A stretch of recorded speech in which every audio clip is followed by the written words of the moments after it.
Millennial at Work, bab 5, tanyakan detailnya. Detail, sama seperti keindahan, adanya adalah pada yang melihat, bukan? Belum tentu. Pernahkah Anda menyelesaikan satu proyek dengan sangat baik, kemudian ternyata bukan demikian keinginan atasan Anda? Mari bergabung dengan para millennials dalam suatu paduan rasa frustasi, lalu kendalikan diri dan tanyakanlah detailnya. Benar, di tempat kerja Anda tidak akan bisa berimprovisasi dadakan seperti di sekolah. Jadi sebelum memulai suatu tugas, tanyakan lagi lebih banyak informasi. Dengan begitu Anda akan mengesankan manajer, memperoleh kepercayaan diri, melakukan pekerjaan dengan lebih baik, dan menghapus keraguan-keraguan tentang apa yang diharapkan dari Anda. Saya telah belajar bahwa tak peduli berapa kali pun saya harus kembali ke bos dengan pertanyaan, saya tetap akan melakukannya. Saya bisa menghemat banyak waktu dan tenaga saya di pekerjaan kalau saya memahami visi beliau. Saya juga sudah belajar untuk berhenti menganggap bahwa saya selalu tahu akan apa yang saya lakukan. Dari Carlotte. Hambatan. Mereka tidak peduli kepada pelanggan. Salah satu hambatan menuju kesuksesan Anda adalah tidak adanya pemahaman akan apa yang diharapkan dari Anda.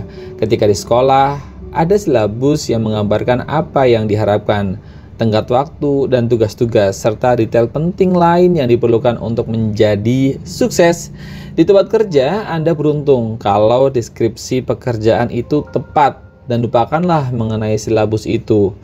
Mau satu fakta lagi tentang pekerjaan? Dalam keadaan ekonomi yang buruk, pelatihan pegawai adalah yang pertama kali dikorbankan. Agar berhasil, Anda harus berinisiatif mengajukan pertanyaan tentang detail pekerjaan. Kedengarannya sederhana, iya kan? Tidak terlalu. Kebisingan dan kesibukan tempat kerja bisa menghalangi arahan yang jelas dari manajer. Dan sebagai generasi milenial, Anda akan mencari jawaban ke sana kemari dahulu sebelum menghadap manajer. Dalam upaya mengumpulkan detail, hindari hal berikut ini di tempat kerja. Mengangguk-angguk pada manajer ketika dia memberi pengarahan. Meskipun Anda mengerti apa yang diinginkan oleh manajer, dan setelah manajer pergi, Anda baru memikirkan kembali apa yang dia maksudkan. Anda mungkin memang seorang superhero, tetapi ambiguitas adalah kelemahan generasi Anda. Semua superhero punya musuh bebuyutan. Dan dalam kasus ini, musuh bebuyutan Anda adalah kurangnya informasi atau pengarahan.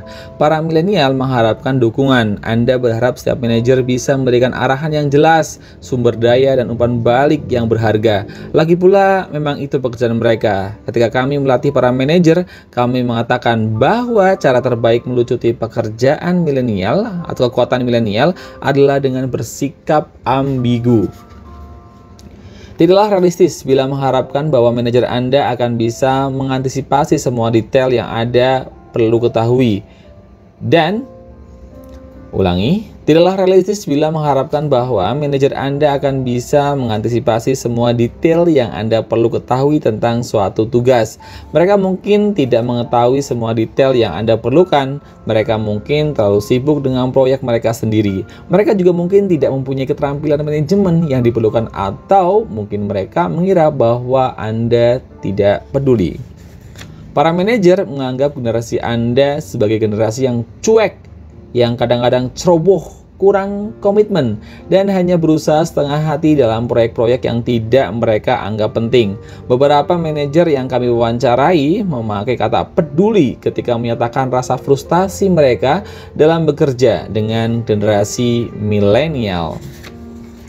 Mereka tidak peduli akan apa yang mereka lakukan, dan mereka tidak peduli dengan hasil akhir. Mereka hanya mau memberi tanda centang sudah dikerjakan. Terlepas dari apakah pernyataan itu benar atau tidak, Anda mungkin menjumpai pernyataan yang serupa, dan Anda perlu mengerti bagaimana mengatasi persepsi yang melekat pada mereka. Para manajer menyadari bahwa generasi Anda menghargai otonomi. Generasi milenial menunjukkan keinginan untuk melakukan apa yang mereka mau dan kapan mereka mau. Mereka ingin memiliki jadwal sesuka mereka dan tidak suka ada yang mengatur pekerjaan atau mereka secara ketat. Dengan alasan ini, para manajer bingung seberapa banyak arahan yang perlu diberikan karena takut dianggap terlalu detail atau lebih jelek lagi sebagai gangguan. Kalau Anda pikirkan, memang sedikit bertolak belakang. Dari satu sisi, seseorang ingin kebebasan untuk melakukan dengan caranya sendiri. Di sisi lain, ia ingin arahan yang mendetail. Salah satu milenial dalam riset kami mengungkapkan dengan sempurna, "Kami ingin Anda memberi kami arahan lalu pergi meninggalkan kami." Keraguan manajer untuk memberikan detail yang terlalu banyak ditambahkan dengan tuntutan jadwal yang penuh, maka Anda bisa terjebak dalam cone of silence yang berusaha mengerti apa yang diinginkan. Dalam bukunya The 7 Habits of Highly Effective People, Stephen R. Covey mengamati bahwa orang-orang yang sangat efektif sudah terbiasa untuk memulai sesuatu dengan tujuan akhir. Memulai dengan tujuan akhir berarti memulai dengan pemahaman yang jelas akan tujuan Anda. Ini artinya mengetahui Anda mau pergi ke arah mana, sehingga setiap langkah yang diambil selalu menuju arah yang benar. Apakah Anda sedang memikirkan tujuan jangka panjang ataupun jangka pendek? Sungguh penting untuk meminimalkan salah langkah dan energi yang terbuang. Menanyakan detail akan membantu Anda memahami pekerjaan yang lebih baik, apa yang bisa Anda harapkan dan apa yang diharapkan dari Anda. Kalau Anda merasa ketegangan antara Anda dan manajer, hal ini seperti lebih sering diakibatkan oleh yang kurang jelas, kesalahpahaman, dan harapan yang tidak sesuai atau tidak realistis. Di sini Anda harus memberi kelonggaran pada manajer. Terkadang kalau seseorang sudah sangat terbiasa dalam satu hal, maka ia gembira. Semua orang mengetahui apa yang dia ketahui. Misalnya, kami punya kenalan seseorang pemilik beberapa kompleks apartemen. Ketika putranya menyelesaikan program MBA, dia diminta masuk dalam bisnis keluarga. Salah satu tugas yang diberikan teman kami kepada anaknya adalah menyelesaikan analisa KTR untuk 3 bangunan yang ingin dia beli. Setelah beberapa hari, dia bertanya pada anaknya bagaimana kemajuan laporan itu. Putranya menjawab bahwa dia perlu waktu beberapa hari lagi. Percakapan itu berulang setiap hari selama 1 minggu. Akhirnya putra teman kami itu berhasil menyelesaikan Percakapan itu berulang setiap hari selama 1 minggu. Akhirnya putra teman kami itu berhasil mengumpulkan keberanian untuk mengakui bahwa dia tidak mengerti sama sekali apa KTR itu. Teman kami menjelaskan pada putranya bahwa KTR bukanlah istilah resmi real estate, namun cekatan yang dia buat. Kepanjangannya adalah Kick the Tires Report, yaitu berapa harga per kamar, berapa besar tingkat huniannya, dan berapa usia bangunan tersebut. Putranya menghabiskan waktu seminggu di internet untuk mencari apa KTR dan tentu saja tidak berhasil mendapatkan informasi apa yang diperlukan untuk menyelesaikan tugasnya. Sementara dia bisa menghindari hal ini hanya dengan bertanya apa itu KTR daripada sibuk mencari tahu sendiri. Dan sebaliknya, ayahnya juga bisa menghindari insiden pemborosan waktu dengan tidak menganggap putranya mengetahui apa yang dia bicarakan. Mereka berdua mengakui andil mereka dalam kegagalan ini, tetapi jangan harap manajer Anda akan menjadi pemaaf seperti teman kami. Intinya, Anda bisa membantu manajer untuk membantu Anda mengerti apa yang diharapkan dengan memberitahukan apa yang tidak Anda ketahui. Hebat, bukan? Ini jauh lebih baik daripada menjadi korban asumsi. Wow, jadi korban asumsi itu nama hebat dari band milenial. Judul lagu albumnya adalah Jangan Perlambat Aku, Melangkah Melewatimu. Waktu adalah temanku, tidak nakal kok. Persepsi kelemahan. Pada suatu saat, Anda akan ditugasi untuk melakukan sesuatu yang Anda anggap sebagai pekerjaan yang remeh. Tak peduli betapa remehnya tugas itu bagi Anda, itu bisa jadi sesuatu yang sangat penting bagi manajer atau bagi seluruh perusahaan. Supaya Anda tahu, dalam pekerjaan kami mengalami perbedaan antar generasi, Kami mendorong para manajer supaya membantu para milenial menemukan makna dalam segala sesuatu yang mereka kerjakan sehari-hari dan membantu mereka melihat bahwa kontribusi mereka sangat berarti serta bersikap jelas dalam hal apa yang diharapkan dari mereka. Pekerja yang lebih tua mungkin sukar menerima membuat segala sesuatu bermakna karena berbagai alasan, tetapi sebagian besar mereka telah menjalani kehidupan dalam dunia mereka dan bukan dunia Anda. Mereka telah memahami dunia mereka. Mereka tahu apa yang penting dalam dunia mereka. Mereka tahu apa yang perlu diperlukan dalam dunia mereka. Mereka tahu apa yang mereka harapkan dari Anda dalam dunia mereka. Mereka hanya tidak tahu bagaimana cara menyampaikan hal ini kepada Anda karena harus menyeberangi jurang antar generasi. Ini mungkin kedengaran aneh, tetapi banyak manajer yang lebih tua telah dilatih dengan metode tenggelam atau berenang. Ungkapan ekstrim ini diambil dari cara lama mengajar anak-anak untuk berenang. Mereka hanya dilempar ke dalam air dan diharapkan untuk bisa berenang. Tak ada yang melatih, tak ada petunjuk. Barangkali untuk sebagian orang ini cukup efektif, tetapi sebagian besar dari kita masih berjuang mengatasi rasa takut pada air. Kami tahu bahwa Anda berpikir ini bukan pelajaran berenang, ini adalah tindakan kekerasan. Intinya adalah Anda perlu berinisiatif untuk menanyakan detail dengan beberapa manajer karena cara mereka yang berbeda. Harap bersabar ketika para manajer mulai menceritakan tentang masa lalu mereka dan betapa lebih sukar perjuangan dibanding Anda. Tetaplah berusaha mengumpulkan detail, tanyakan banyak untuk pertanyaan dan bersiaplah pelayaran mulus di depan sebagai hasil usaha Anda. Kunci untuk menggunakan keterampilan. Seperti telah kami katakan sebelumnya, keterampilan itu bertumpuk satu di atas yang lain. Membangun relasi itu akan mudah untuk Anda dan memajukan pertanyaan. Kami janji, tetapi sementara itu ada beberapa kunci untuk membantu Anda dalam menanyakan detail. Hindari membuat asumsi diri sendiri. Seperti telah kami katakan sebelumnya, keterampilan itu bertumpuk satu di atas yang lain. Membangun relasi itu akan memudahkan Anda dalam mengajukan pertanyaan.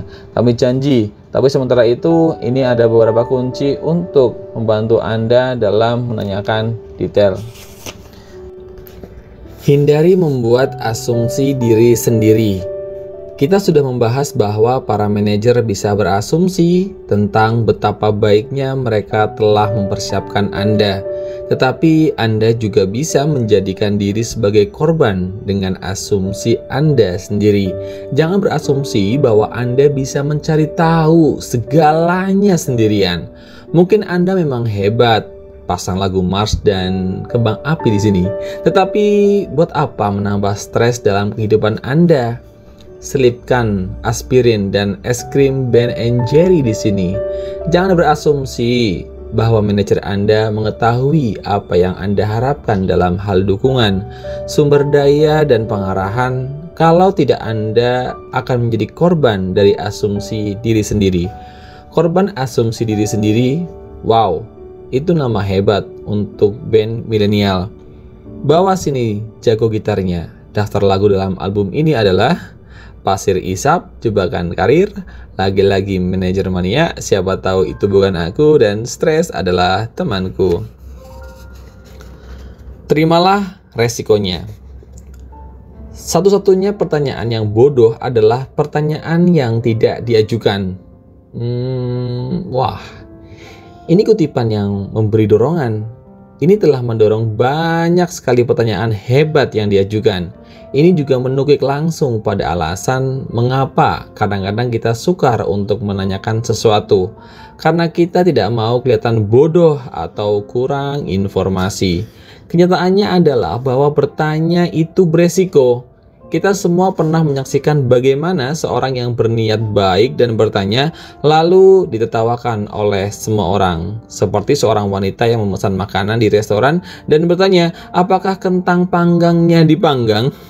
Wah, kalau Anda mendengar pertanyaan sepertinya ini adalah pertanyaan yang bodoh, tetapi yang ingin diketahui oleh wanita itu adalah apakah kentang panggangnya dimasak dengan microwave atau dengan sungguh-sungguh dipanggang dalam oven.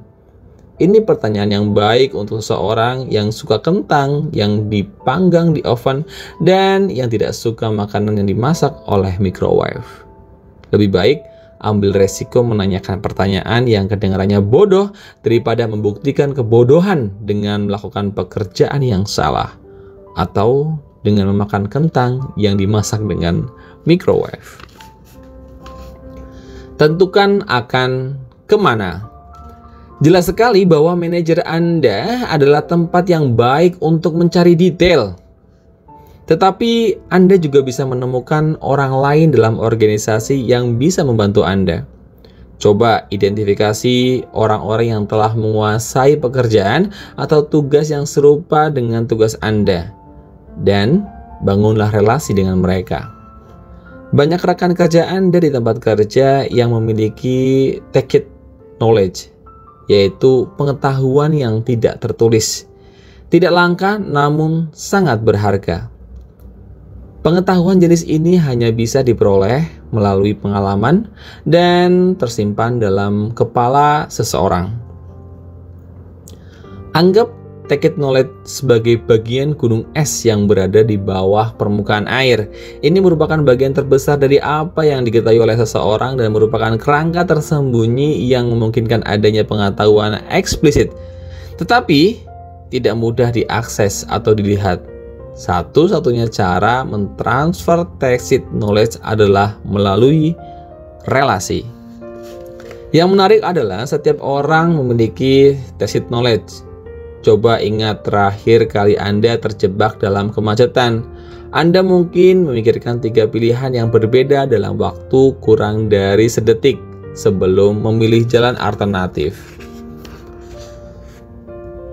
Karena Anda pernah berada di sana dan telah belajar tentang apa yang perlu dilakukan, maka keputusan yang Anda buat adalah hasil dari pengamatan dan intuisi. Di tempat kerja, Anda akan dikelilingi oleh orang-orang yang bisa membantu Anda dan lebih memahami apa yang diharapkan dari Anda dan juga mengajarkan bagaimana bekerja dengan baik. Karena mereka pernah berada di tempat Anda dan sudah belajar apa yang harus dilakukan. Pilihlah waktu dan tempatnya. Bersikaplah peka terhadap jadwal manajer Anda.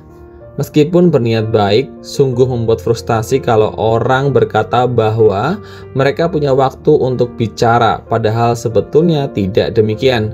Kalau Anda menghadapi situasi demikian, tanyakan saja apakah ada waktu lain yang lebih baik untuk membicarakan secara mendetail pertanyaan-pertanyaan Anda. Lebih baik Anda spesifik tentang berapa banyak waktu yang Anda butuhkan, apa yang ingin Anda bicarakan, dan mengapa hal tersebut penting. Pastikan jangan sampai mencampurkan antara menanyakan detail dengan memberikan gagasan Anda. Nanti juga akan ada kesempatan untuk menunjukkan apa yang Anda ketahui. Selanjutnya, cek sikap Anda. Hindari bersikap membela diri ketika menanyakan hal-hal detail. Membela diri adalah ketika Anda melemparkan tanggung jawab atau sesuatu yang tidak Anda ketahui kepada manajer Anda. Seperti dalam rapat kemarin, Anda tidak begitu jelas menerangkan tentang peran saya dalam proyek ini. Jadi, saya perlu bertemu dengan Anda. Sebaliknya, cobalah bersikap rendah hati. Rendah hati adalah ketika Anda mengakui kekurangan Anda apa adanya, seperti saya tidak mengerti tentang peran saya dalam proyek ini dan saya perlu bertemu Bapak. Manakala mungkin, mulailah kalimat dengan kata saya dan jangan Anda, kecuali kalau Anda memakai metode Rogerian. Kalau demikian, Anda bisa bertanya, bisakah Anda membantu saya memahami peran saya dalam proyek ini? Atau apakah saya tidak salah terima bahwa Anda berkata saya yang harus memimpin proyek ini? Selanjutnya, bersiaplah. Kami agak ragu mengatakan pada Anda untuk bersiap-siap ketika menyarankan bahwa Anda harus menanyakan banyak pertanyaan. Mengapa? Kami tidak ingin Anda dianggap sebagai orang yang menginterogasi seseorang. Omong-omong nasihat ini juga berguna untuk menghadapi wawancara kerja. Banyak manajer yang kami tanyai bercerita tentang bagaimana mereka merasa diinterogasi oleh calon pegawai yang potensial. Ketahuilah, apa yang Anda ingin tanyakan, tanyakan. Lalu beri waktu sampai menerima responnya sebelum mengajukan pertanyaan berikutnya. Coba tuliskan 5 kategori pertanyaan: apa, kapan, di mana, bagaimana, dan siapa. Sebagai latihan, Anda bisa memakai contoh kasus teman kami dan laporan KTR-nya. Apakah KTR itu informasi macam apa yang ada dalam KTR? Kapan KTR harus selesai? Di mana saya bisa mendapatkan contoh KTR yang baik? Dan bagaimana cara saya mengakses data yang saya perlukan untuk KTR? Siapa lagi yang perlu saya libatkan untuk menyusun KTR? Anda tidak akan selalu perlu mengajukan pertanyaan dari 5 kategori itu, tetapi latihan ini akan membantu Anda dalam mengidentifikasi detail yang diperlukan dan untuk membantu Anda memusatkan perhatian.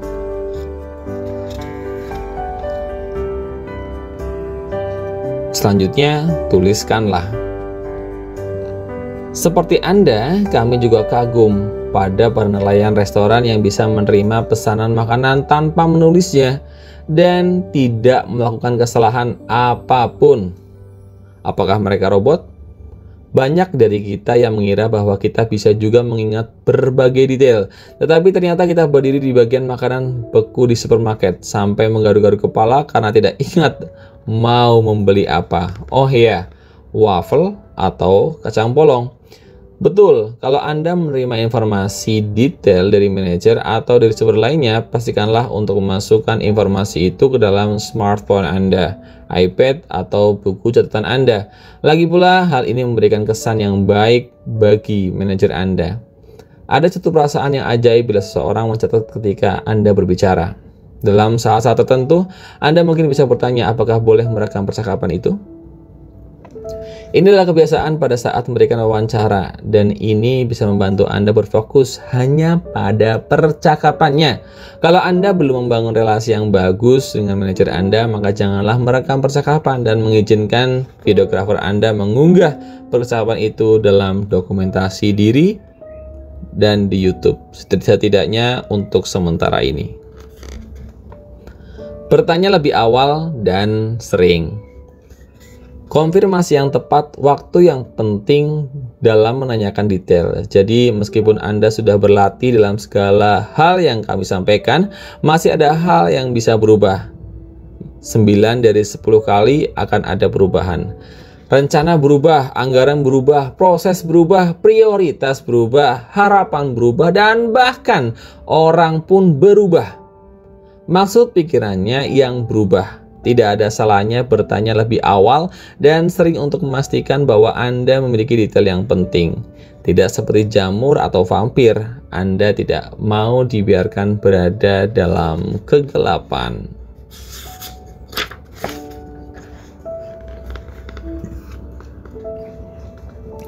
Kalau ada sesuatu di tempat kerja yang nampaknya bodoh, cari tahu mengapa hal tersebut dikerjakan demikian.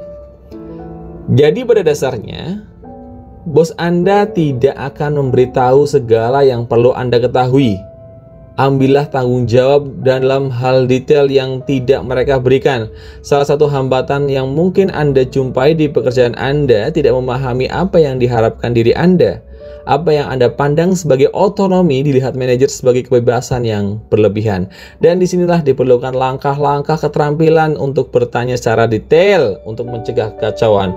Beberapa kunci dalam menanyakan hal detail adalah: hindari membuat asumsi akan apa yang diharapkan dari Anda.